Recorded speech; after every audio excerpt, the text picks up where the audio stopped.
जिस धरती पर चिलकारी पैदा हुई वहां की बेटियां किसी से कम नहीं। क्या आप जानते हैं कि रानी लक्ष्मीबाई की सेना में एक ऐसी महान वीरांगना थी जिनकी बहादुरी के किस्से आज भी इतिहास के पन्नों में दर्ज है। लेकिन अक्सर लोग सिर्फ और सिर्फ लक्ष्मीबाई का नाम जानते हैं, झलकारी बाई के बारे में नहीं जानते।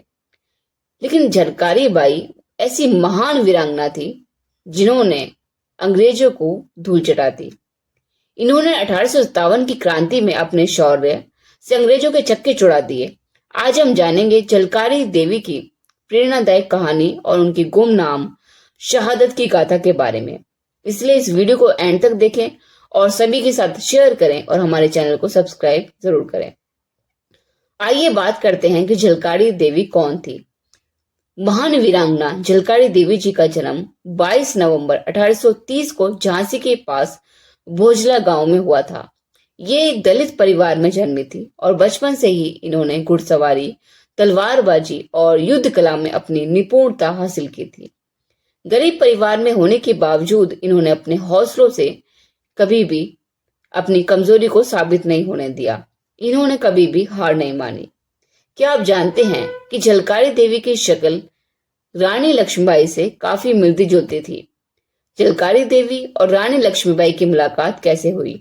1857 की क्रांति से पहले एक दिन झलकारी देवी का सामना रानी लक्ष्मीबाई से हुआ। रानी उनकी बहादुरी को देखकर इतनी ज्यादा प्रभावित हुई कि इन्होंने झलकारी को अपनी महिला सेना में शामिल कर लिया।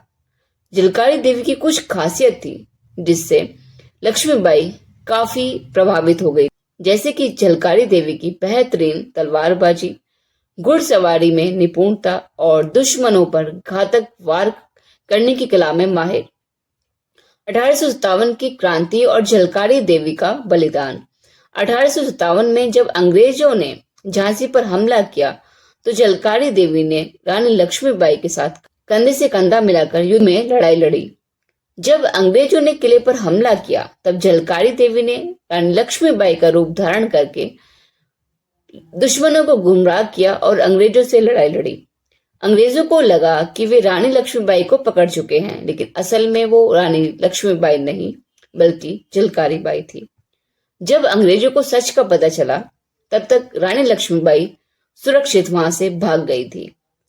क्या आप सोच सकते हैं कि एक महिला ने अपनी जान की परवाह किए बिना झांसी की रानी को बचाने के लिए खुद का बलिदान दे दिया।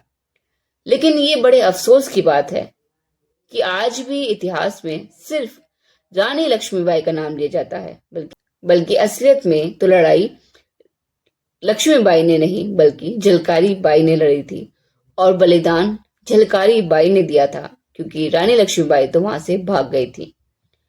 इसीलिए वीरांगना और क्रांतिकारी लक्ष्मीबाई नहीं झलकारी बाई है। और ये जो पंक्तियां कही जाती हैं कि खूब लड़ी मर्दानी, वो तो लक्ष्मीबाई थी। इसे बदलकर हमें ये कहना चाहिए खूब लड़ी मर्दानी वो लक्ष्मीबाई नहीं बल्कि झलकारी बाई थी, क्योंकि इन्होंने हंसते हंसते अपनी जान की परवाह किए बगैर अपने भारत देश के लिए अपने प्राणों की आहुति दे दी। हम झलकारी बाई जी के जीवन से क्या सीख सकते हैं? साहस और बलिदान से इतिहास रचा जाता है। ये मायने नहीं रखता कि आप स्त्री हैं या पुरुष हैं, नीची जाति से हैं या उच्च जाति से हैं, क्योंकि जब मौका आया अंग्रेजों से लड़ाई लड़ने का तो रानी लक्ष्मीबाई तो वहां से भाग गई थी और मोर्चा संभाला झलकारी बाई जी ने। और इन्होंने केवल मोर्चा नहीं संभाला बल्कि अपनी जान की आहुति भी दी। देशभक्ति जात पात से ऊपर होती है। जब अन्याय के खिलाफ आवाज उठानी हो तो झलकारी देवी जैसी हिम्मत चाहिए। हम ये कह सकते हैं कि अगर झलकारी देवी ना होती तो शायद झांसी की रानी भी अंग्रेजों के हाथ लग जाती। झांसी की रानी जो बचकर निकल पाई वो सिर्फ और सिर्फ झलकारी बाई की वजह से थी। इसलिए हम सलाम करते हैं झलकारी बाई जी को। उन्होंने अपनी जान की परवाह किए बगैर अंग्रेजों से दो हाथ किए और अंग्रेजों को हराया और झांसी को बचाया। हमें झलकारी बाई जी के जीवन को जानना चाहिए और सभी को उनके बारे में बताना चाहिए। इसलिए इस वीडियो को शेयर करें, क्योंकि आज भी इस भारत देश में महिलाओं को झलकारी देवी जी से प्रेरणा लेने की जरूरत है। आपकी इस वीडियो के बारे में क्या राय है, कमेंट जरूर करें और इस वीडियो को सभी के साथ शेयर, लाइक और मोटू टॉक्स चैनल को सब्सक्राइब करना ना भूलें।